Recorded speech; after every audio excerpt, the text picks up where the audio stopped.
by the Bond Online. My name is Eric, and today we're going to talk about troubleshooting your Graph API scripts. I have two techniques I would like to discuss with you. The first thing is how you can check your JSON file that you send via the invoke REST method, and I want to check how you can troubleshoot tokens. Before we get into it, the first thing we're going to do is create a token access. If you're not familiar with this, I would recommend that you use episode 1 and episode 3 from my series, in which this is explained in details. So the first thing we're going to do is make a connection to the to my environment, and we're going to run in this case line 18 and 34. I'm not having a copy of the script because that's not relevant in this case, but I just want to show you how it's done. Okay, so we have a token, so we have a connection to our environment. Yes, we do. Now, the first thing I want to demonstrate is this command. We done this in the last episode. That's how you can create an app registration. As you can see, I already made in the JSON file a mistake, on purpose of course, but I would like to show you what happens if you run this and how you can troubleshoot this. So if I'm going to run that, this piece of code generates a JSON file which sends to the Graph API to create an app registration, and of course it's the display name. In this case it's called test application. So let's run it, and probably it will generate an error. Of course it does generate an error. It says bad request, you can see it over here. Basically in the current setup what we are going to do is that we have two types of errors. That's mainly no authorization, meaning you can't get a token. That's pretty clear. You need to change your secret or change the certificate you're using. In this case, you get a bad request, and a bad request basically means the JSON files you send into the Graph API is not okay. So how can we troubleshoot this to check what is not okay? Because it only gives you the message bad request, which is of course, yeah, you know it's wrong, but you want some more detailed information. So how are we going to do that? We create a temp variable, like say temp1, and then what we basically are going to do is the part of the script that translates this part, this opreg body, to a JSON format. That's this part. So if you copy this to the variable, then we basically see the JSON file that is sent to the Graph API. So we're going to copy now the JSON file of this part. Then we open up a browser, and then we go to the site graph.microsoft.com. Then we select the Graph Explorer. Of course, you can also copy this hyperlink and then you'll get there straight away. Let me check if I need to log in. Already logged in, I guess. No, let me check. Okay. So the next part we're going to do is we're going to copy the JSON file in the body part. Then we're going to go back to the script, and you see here that we are using this part of the Graph API. So the URL you need to fill in is this part that's to create an application. So we copy that, and then we go to the website back again.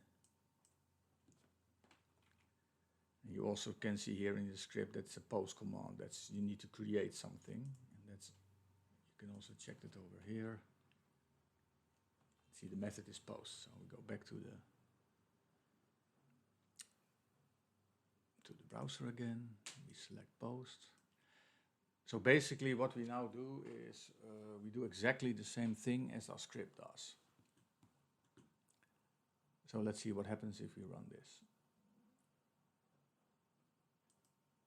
I forgot one thing. I need to log in first. Okay. Yeah, you can log in by pressing the icon over here. So now we're logged in with your admin account of your subscription. Always check the modify permissions if you require any additional permissions. I say we need application read write all, so we press consent over here. Accept. Okay, so now please keep in mind that if you use the Graph Explorer, that you're not using the API to connect your environment, but we now use your admin account to basically do the same thing. So we're not using the API to connect to the, we're not using the Graph API. Yeah, we're using the Graph API, but what I mean is, if you look at, we configure the Graph connector to connect to the environment. But via the Graph Explorer, you basically use your admin account. We just filled in over here. So in this case, that's my admin at thebondonlinedev.microsoft.com. And basically, we do the same thing as the script. So I need to check the body again. Let me see. Let's copy that.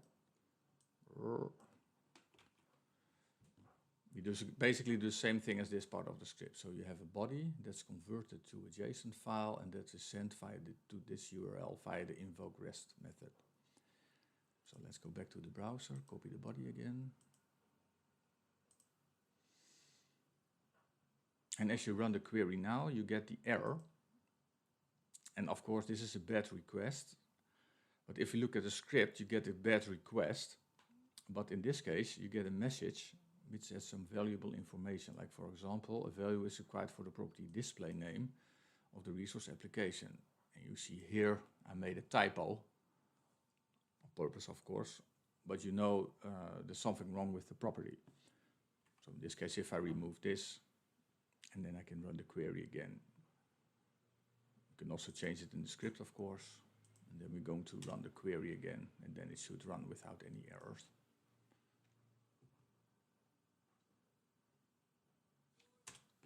Yeah, we don't have an error. Now we can check in the app registration if it's created. It was called test application. So we go back and see if we have a test application. Yeah, 2 because probably made a mistake earlier, but at least you can see it's created. So what's important, you copy, you create a variable which contains the JSON file you're sending to the Graph API, which is basically this, which is converted to the JSON file, and then you send it, you copy that in the Graph Explorer, you run it. Keep in mind you run this on your admin account, and you see you get some more additional information about what's wrong with your JSON file. Okay, the next thing I want to demonstrate to you about the troubleshooting methods is the depth command. If you go here, and that's this part. If you see this part of the script,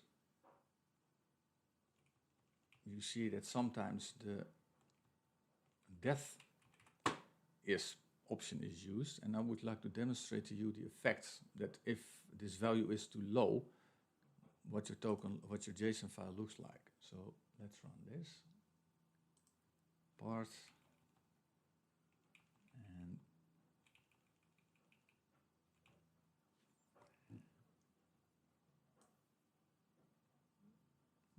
whoop. Not too quick. Okay, let's run it like this. Okay, then we press F8 again. Of course, we get a bad request because the JSON file is wrong. We basically do the same thing. We just copy it to see what actually is converted. And I would like to copy this part.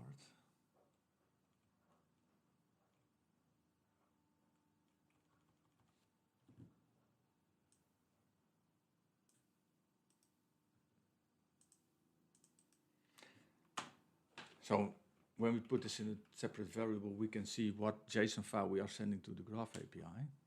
And as you can see, this is what's sent, but this is wrong.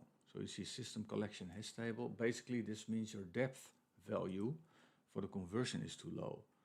Like for example, if I change this now to 4, and then type in temp2, you see now we have the proper values in there and it will work. So now we see that the context is properly converted. So that's why you need the depth value. So if you have issues with that, just check the depth value if that's high enough or low enough. Okay. So in this case, I would like to demonstrate how you can check the contents of your token. Of course, we created the token earlier when we connected to the API. Oh, let me click in. This is a token. You could cut and paste it. In this case, I had some issues with it. So what I'm going to do is put this contents of the token into a temporary file called token.txt. Now I get that file.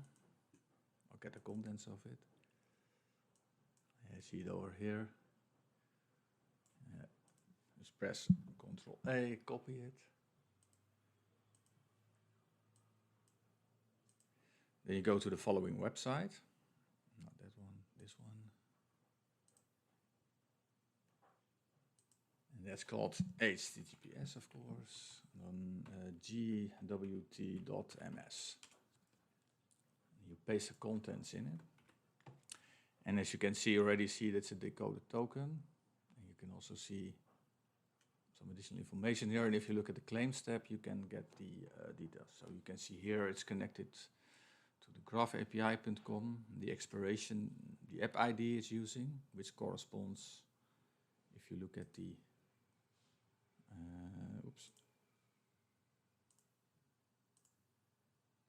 which corresponds with the app registration with the Graph API connector you're connecting to. So this is 3CF0. And if you look at your token, you see it's also the app ID. So if you're having trouble with your token, you can use this technique. Just to get some more info, you can also see which rights your API has, etc. The next thing I would like to demonstrate is from a blog from Matthijs. And I will show you the link. In this case, it's an easy trick to test your Active Directory return ID. Because basically we do the same thing, but this is a bit easier because you only have to add the GWTS in your redirect URI, and then you can open up a URL and test what kind of token you have. So I copy this. And what we need to do, I already had an example application, which is here. And we go to test application 2.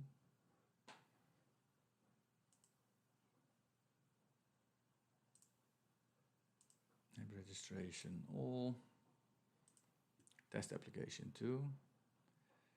Then we need to add the authentication and add the platform. I think his website was a bit outdated on this part because I believe Microsoft changed the interface a bit, but you need to go to, at least go to the app registration, go to authentication, add the platform, select web, then type in HTTPS gwtms and configure. Next thing you need to do is I would open up a notepad. And then you can copy the, it's here, make it a bit smaller so you can view it properly, just a moment. Yeah, we copy the URL over here, paste, make it word wrap. Yeah, and what you need to do is fill in here your tenant ID of the application and the client ID of the app registration. So we're going to do that. That's the copy the clipboard and go to Notepad. So on the client ID part, we need to fill in this. Nope, try it again.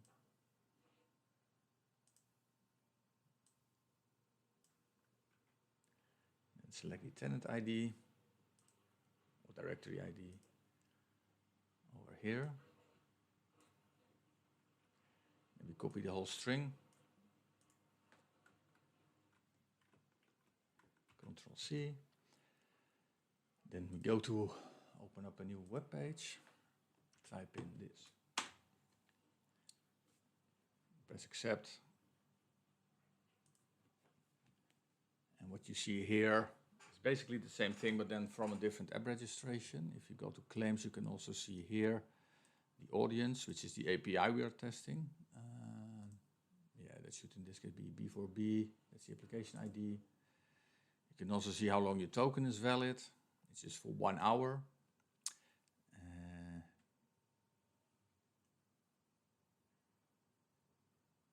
You can also see who's logging in. You can also see, I'm not sure if you can see that. We can also see the permissions. No, not yet, but at least this provides you some additional information of the token that's used by your application. So if you have any token issues, you can use this technique to check your tokens. I hope you find this vlog very useful, and I'll see you in the next one. Goodbye.